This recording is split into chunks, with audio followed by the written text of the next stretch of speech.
Փաշինյանը ծնկի եկավ նահատակների հիշատակի առաջ ՔՊ համագումարի ժամանակ։ Ինչ էր ուզում ասել իր քայլով։ Չեմ կարող, դժվարանում եմ, այդ երևի իրան պետք է հարցնեք, ես չեմ կարող ասեմ ինքը ինչ դա է նկատի ունել։ Ինքը դա հենց պատերազմի հաջորդ օրը, որ եկավ, ինքը պետք է այդ ժամանակ ծնկի գար, ներողություն խնդրեր ու թողներ աթոռը։ Դե ուզում եմ հիշատակը վարպահի զինվորի։ Չեմ կարծում բոլորը աթեստական են։ Չեմ կարծում։ Դերվի զղջում էր, դե 20 թվի պատերազմը, նա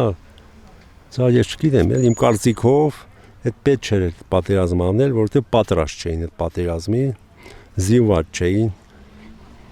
չէին, էլի։ Թուրքն զինված ա եղել, լավ պատրաստված ա եղել։ Կան անտեղի տեղը զոհ տվեցին, էլի։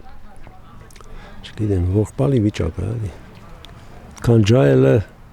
գնացին զոհվեցին ու Ղարաբաղն տվին տերը։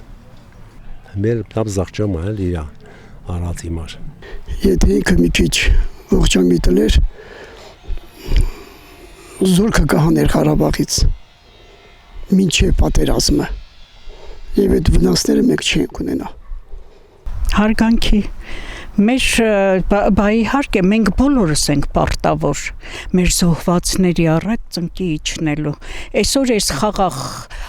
երկինքը, որ մենք ունենք, նրանց շնորհիվ է, այն մեր մատխաշ երեխեքի, որ անշահախնդիր գնացին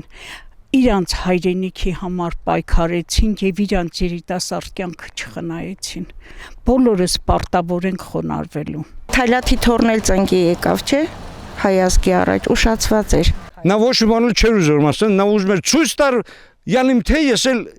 այդ գործին խառնվող եմ, դրանց բան եմ հասկանում։ Ինչ պետք է ասեր։ Էլի շոու ինձ թվում է։ Այսինքն ինքը ժամանակին կարող էր դադարեցնել պատերազմը, որ մենք այսքան զոհ չտայինք։